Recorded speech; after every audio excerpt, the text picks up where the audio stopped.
अध्यक्षता कर रहे सरदार सिंह जी, हमारे बहुत ही अच्छा संचालन कर रहे ताऊ जी लक्ष्मी चंद जी, हमारे बीच में सभी जिम्मेदार लोग, आप सब यहाँ 1 बजे बज रहा है रात के और आप सब यहाँ इकट्ठा हुए। मैं आपका दिल से आपकी धन्यवाद देती हूँ और आभार व्यक्त करती हूँ कि आप लोग इस वक्त यहाँ मेरी बात सुनने को आए। जानकारी मुझे भी नहीं थी कार्यक्रम की, लेकिन बड़ा अच्छा लगा आपके बीच में बैठ के। और ये हमारा कस्बा छोटा है, बहुत प्यारा कस्बा है, लगाव हमें यहाँ से बहुत ज्यादा है, 2 गुना लगाव है, दुगना ही आपका मेरे पे अधिकार है, क्योंकि आपने आशीर्वाद के रूप में मेरे भाई को भी विधायक बना रखा है और मुझे भी यहाँ से पूरा प्यार और आशीर्वाद आपकी तरफ से मिला है। तो इसलिए जो भी हमारे से बन पड़ेगा, लेकिन थोड़ा सा आपसे आगे के लिए भी मैं कहूंगी कि ये जो तहसील थी आपकी, ये भी मेरे भाई साहब ने सरकार के टाइम पे प्रयास करके आपके बीच में दी। एक बार एक धरना हुआ था जिसमें मैं पहुंची थी, उसका खड़ंजा था जिसपे फिर काफी लड़ाई झगड़ा भी हुआ था।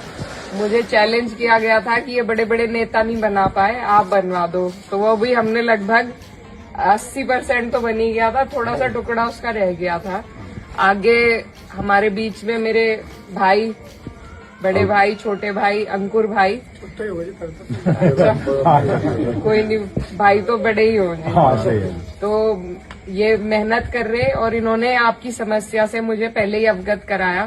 तो आपके बीच में एक सड़क, सब आपका ही है, आप इन्हें जिम्मेदारी के पद पे बिठाया है, आप ही के बीच में जाना है, मेरा इसमें कोई वो नहीं, लेकिन आगे पीछे करने में हम थोड़ा अपना अधिकार मान लेते हैं। तो वो आपका काम शुरू हो गया है और ऊपर वाले ने चाहा जल्दी पूरा हो जाएगा। आगे मंदिर के लिए भी मैं कह के आई हूँ और जो ताऊ जी ने बताई चौपाड़, उसके लिए भी हम प्रयास करेंगे। एक सड़क जो नीरज भैया ने बताई है वो पीडब्ल्यूडी, काली सड़क मेरे अधिकार में नहीं आती, वो पीडब्ल्यूडी में मैं भेज भी चुकी हूँ, उसका इंतजार देख रहे हैं, उसकी पैरोकारी करेंगे, लेकिन सरकार कुछ कोताही करती है कामों में। तो बस यही कहना चाहती हूँ, राजनीतिक तो है नहीं है कार्यक्रम, लेकिन मैं राजनीति में हूँ तो अपनी बात अपने फायदे की जरूर कहूंगी 2 बार कि ये जो सरकार है इसका काम आप देख ही रहे हैं कैसा चल रहा है। हमारा जो ये भाईचारा यहाँ पे रात के 1 बजे मौजूद है, आप और हम हर समाज से यहाँ पर लोग उपस्थित हैं, तो इसे तोड़ा जा रहा है ताकि हमारा ध्यान भटके और ना आप अपनी सड़क की बात कहो, फिर ना बिजली की कहो, ना चौपाड़ की कहो। तो ये चाहती है सरकार। आप दूसरे मुल्कों में हमारे भी दौरे लगते रहते हैं, वहां जब आपस का कोई झगड़ा नहीं है, ना धर्म का है ना जाति का है, तो वहां काम पे ही लोग झगड़ते हैं और काम उनके होते हैं। फिर जिस देश में मैं अभी कतर गई थी, वहां के रहतवान है, उन्हें सरकार बिजली भी दे रही है फ्री, उनके बच्चे पैदा होते हैं उन्हें एक मकान की सुविधा देती है, क्योंकि वहां के लोग, ताकि वहां के लोग उनके खिलाफ विद्रोह ना करें।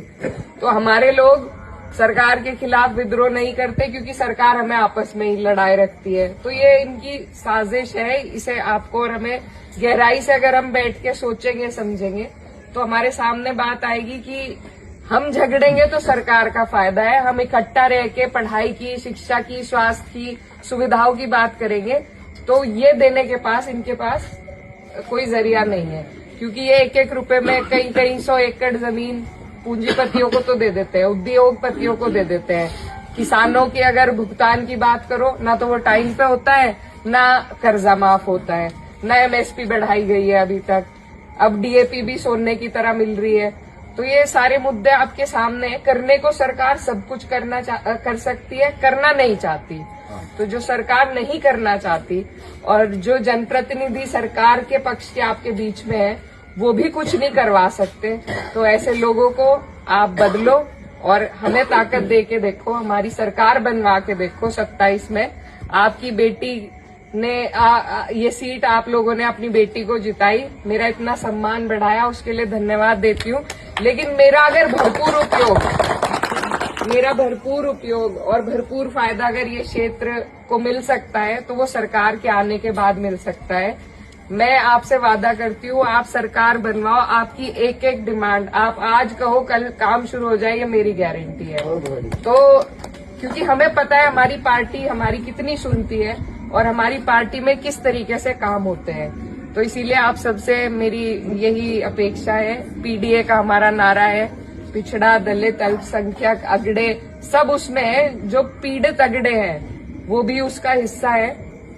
तो सभी की ये एक समूह को हम आगे लेके चल रहे हैं। जैसा ताऊ जी कह रहे थे, बाग है, बगीचा है, गुलदस्ता है, जिसमें सभी की जरूरत है। तो आप सबकी मुझे पहले भी थी जरूरत, आगे भी है। आपसे मेरी बस यही गुजारिश है कि जैसे आपके कहे हुए कामों पे हम चलने का प्रयास कर रहे हैं, कोशिश कर रहे हैं, तो आप भी हमारा साथ इसी तरीके से देते रहे। इस बार मौका दें कि पार्टी हमारी सत्ता में आए और फिर उस सत्ता का आप लोगों को फायदा दिलाने की जिम्मेदारी मेरी है। तो बस इन्हीं बातों के साथ अपनी बात को यही खत्म करती हूँ। आपका धन्यवाद कि इतनी रात में आप लोग यहाँ बैठे रहे और बहुत अच्छा लगा आपके बीच में आके। और मैं जल्दी आप बुलाते रहिए, मैं आती रहूंगी, ये प्यार बना रहेगा। ये हमारा जो कस्बा है